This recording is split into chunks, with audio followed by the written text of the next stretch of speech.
Number 1. Male birds of a certain species arrive at a nesting area over a 30-day period. The rate at which male birds arrive at the nesting area at time t equals t days is modeled by a differential function m, where m of t is measured in number of birds per day. Select values of m of t are shown in the table. Now in part A, we want to approximate m prime of 7.5 using the average rate of change of m over the interval from 5 to 10. Show the work that leads to your answer. So they give us the interval. And they also tell us that we want to use the average rate of change. So what we're doing is we are taking and saying that m prime of 7.5 is approximately equal to m of 10 minus m of 5 over 5.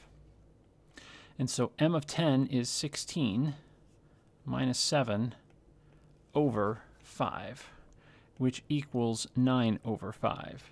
Now, if you wanted to use a calculator, you would get 1.8 for that problem. Now, I'm sure they would accept 9 over 5, but since this is a calculator question, we'll write it as a decimal.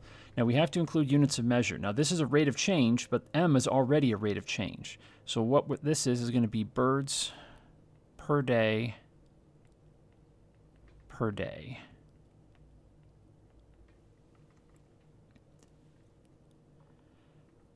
Part B. Use a midpoint Riemann sum with 3 subintervals, 0 to 10, 10 to 20, and 20 to 30, to approximate the integral from 0 to 30 of m of t dt. So 0 to 30 of m of t dt is approximately. Now using the interval from 0 to 10, now that has a width of 10, and what we do is we use the midpoint as the height. So this is going to be 10 times 7. And then in our next interval, we're going to use the height of 6. Now what's nice is that this interval is also a width of 10. Sometimes it is, sometimes it isn't, but you can't always be sure of that. You always have to be aware that they could be different. So we have 10 times 7 plus 10 times 6 plus 10 times 2, which is 70, plus 60 plus 20, which equals 150. Now the unit is birds,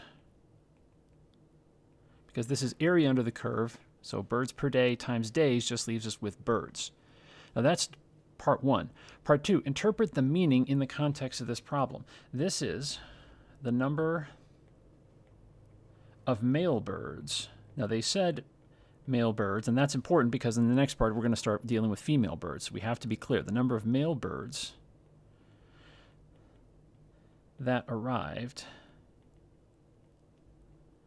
at the nesting area from t equals 0 to t equals 30 days.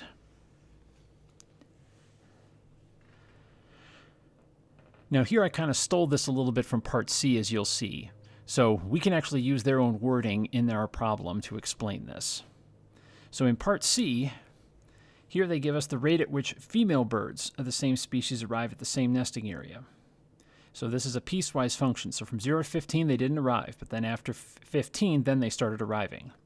So how many female birds of this species arrive in the nesting area from t equals 15 to t equals 45? This is the exact same wording as I used in the last part, because what we want here is we want the integral from 15 to 45 of f of t dt. Now they say show the setup for your calculations. That's it right there. So using our calculator in part C, we type in our function, and then we give the calculator our definite integral. Now it says round to the nearest integer, so that's going to be 642 birds.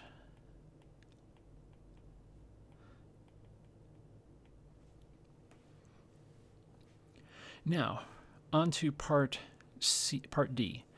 On the interval from 15 less than t is less than 30, the difference in the rates at which male and female birds of this species arrive at the nesting area can be modeled by the function d of t equals m of t minus f of t.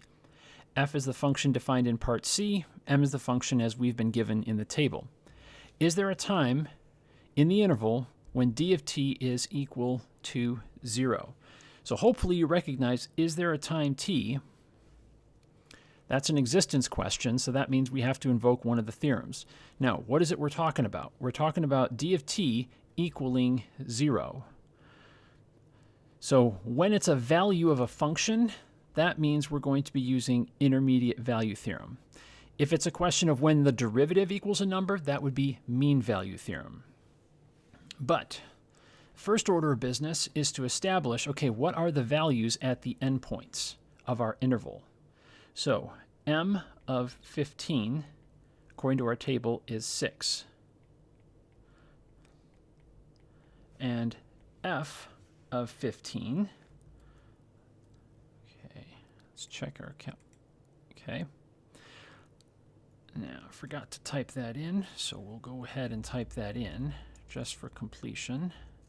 F of 15, that's equal to 2.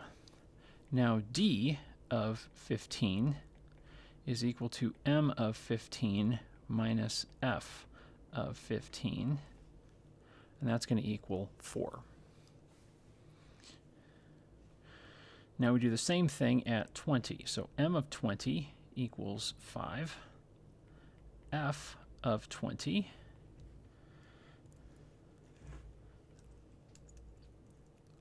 that equals 6.686. So d of 20 equals m of 20 minus f of 20.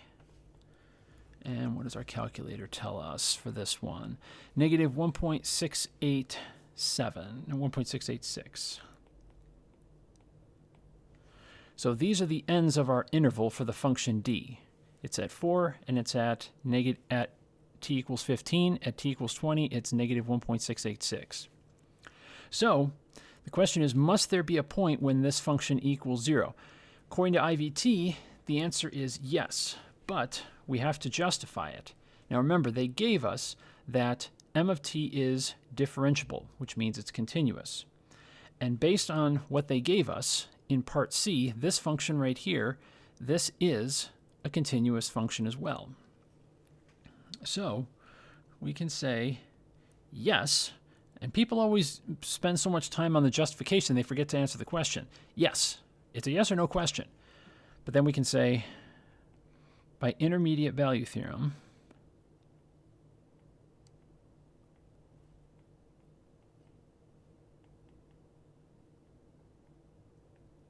there must be